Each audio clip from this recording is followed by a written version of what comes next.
Hello, আমি বলছি। আজকে আমি তোমাদের মিসেস বসুন্ধরা মুখার্জির আইএসসির কোয়েশ্চেন এবং টাইম ম্যানেজমেন্ট নিয়ে যা আলোচনা করেছেন তা শোনাচ্ছি। তোমরা জানো মিসেস মুখার্জি একটা নামী স্কুলের প্রাক্তন বাংলা শিক্ষিকা এবং আইএসসি এবং আইসিএসসির এক্সামিনার ছিলেন। তিনি তোমাদের যা বলছেন তা একটু মন দিয়ে শোনো।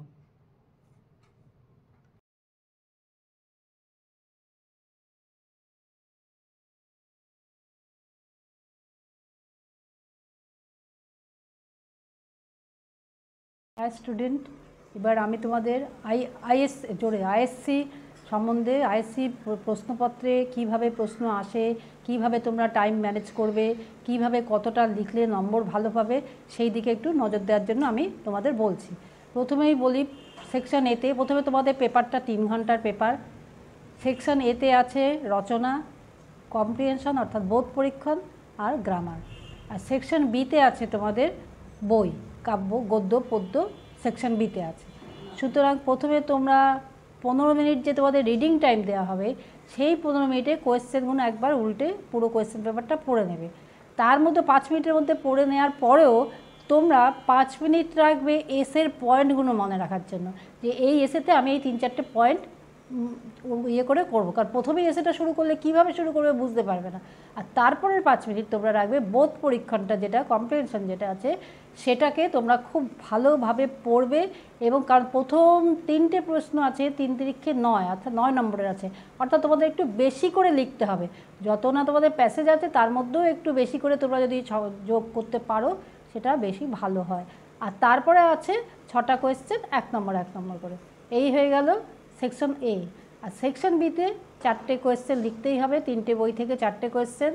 4টে কোয়েশ্চেনে তোমরা যা, আর বাদ বাকি এখানে 80 নম্বরে যদি হয় ওখানে 40 নম্বর হচ্ছে, তাহলে সেকশন এ 40 নম্বর, সেকশন বি 40 নম্বর, 80 নম্বর।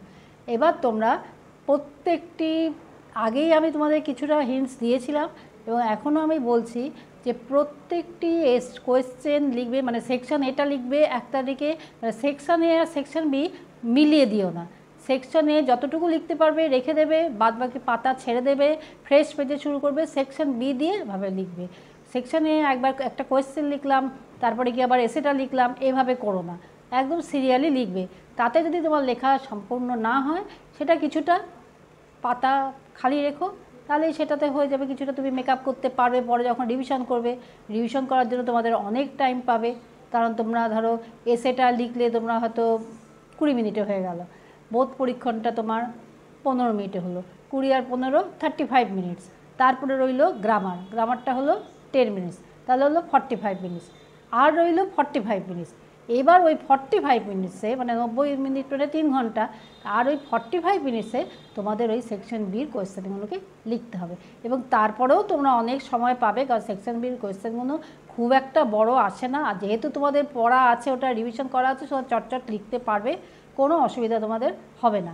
তারপরে তোমরা রিভিশন করবে। যে কোয়েশ্চেনগুলো তোমরা ছেড়ে এসেছো, যে পেজে কিছু ছেড়ে এসেছো, রচনাটা হয়তো পুরোটা লিখতে পারোনি, বা কম্প্রিহেনশনটারও পুরোটা কমপ্লিট হয়নি, বা গ্রামারেরও কিছুটা বাকি রয়ে গেছে, হয়তো লিখতে পারোনি, তখন মনে পড়েনি, সেইগুলো কিন্তু রিভিশন কিন্তু তোমরা 15 মিনিট অবশ্যই রাখবে। কারণ রিভিশনে তোমরা পুরোটা দেখে নেবে যে কোনটা বাদ গেছে, কোনটাই করেছে।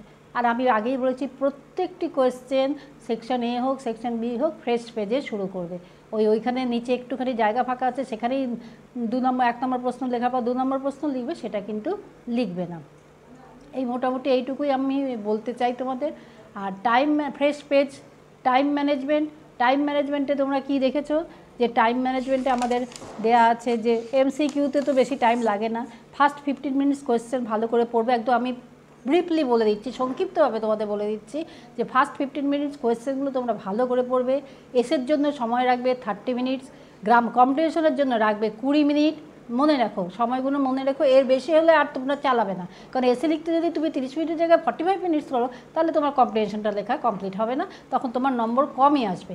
কারণ তুমি ওখানে 15 মিনিট যদি এসেতে দাও, তাতে তোমার নম্বর আসবে হয়তো কত আর নম্বর হবে, হয়তো 5 নম্বর বেশি হবে, কিন্তু কম্পিটিশনটা বাদ চলে যাবে। তারপরে গ্রামারের জন্য 10 মিনিট, ব্যাস। এইভাবে তোমরা সময়টা ভাগ করে নেবে। এবার সেকশন বিতে যে 4টে কোয়েশ্চেন আনসার করতে হবে, তার জন্য সময় আছে 80 মিনিট। এবার রিভিশনটাও পুরো সময়টা ধরে করবে, তোমাদের রিভিশনের জন্য টাইম রাখবে 20 মিনিট করে লিখবে, এবং রিভিশনের জন্য অবশ্যই পেপারটা ভালো করে রিভিশন করবে। আশা করি এইভাবে যদি তোমরা ফলো করো, তোমরা তো একবার আইসিএসসিতে বড় পরীক্ষা দিয়ে এসেছো, সুতরাং আইএসসিতে তোমরা নিশ্চয়ই অত টেনশন নেবে না, অত ঘাবড়াবারও কিছু নেই। আর একটা কথা আমি তোমাদের বলি, গত বছরে যে প্রশ্নগুলো এসেছে সেই প্রশ্নগুলো তোমরা মানে পরীক্ষার আগের দিন রিভিশন না করলেও চলবে, এমনি সারা বছর পড়বে, আমি বলবো না যে একদম টোটালি বাদ দেবে না, কিন্তু জেনারেলি গত বছরের প্রশ্নগুলো কিন্তু খুব একটা আসে না, কিন্তু আসলেও যাতে তুমি লিখতে পারো সেটার কিন্তু চেষ্টা করবে। ওই পরীক্ষার আগের দিন তুমি গত বছরের প্রশ্নগুলো রিভিশন না করলেও তোমার অনেকটা সময় হয়ে যাবে, কারণ ওখানে 9টা কোয়েশ্চেন আছে, 9টা চ্যাপ্টার আছে বা 9টা পোয়েম আছে, সেগুলো তুমি বাদ দিতে পারবে। সুন্দর, তোমরা চেষ্টা করবে গত বছরের প্রশ্ন বাদ একেবারে দেবে না, যখন পড়াশোনা করবে পুরো পড়বে, কিন্তু পরীক্ষার আগের দিন তো সময় অত থাকে না, অত গদ্য পদ্য অত, সেই জন্য ওই প্রশ্নপত্র আগের বছরের প্রশ্নপত্রটা তোমরা বাদ দিতে পারো। এভাবে করলে আমার মনে হয় তোমরা নিশ্চয়ই বাংলাতে ভালো নম্বর পাবে, এবং বাংলার জন্য যে আমাদের যে একটা টেনশন থাকে সেটা থাকবে না। এভাবে একটা টাইমটা ম্যানেজ করে নাও, দেখবে খুব সুন্দরভাবে তোমরা অ্যান্সার দিতে পারছো।